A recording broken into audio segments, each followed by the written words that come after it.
Welcome everyone to 1 minute class with the English teacher Cristobal.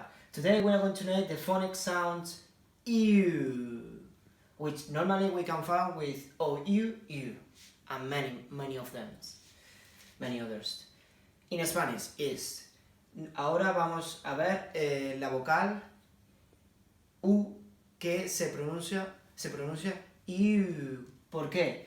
Porque si no tuviera estos dos puntitos sería U, pero al tener esos dos puntitos alarga esa vocal, entonces sería U.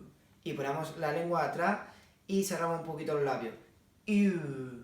Puede representarse con O, U y otras formas. Estas son las más generales. Algunos ejemplos. To, you, new. We can find at the beginning, between the beginning and the middles, and in the end.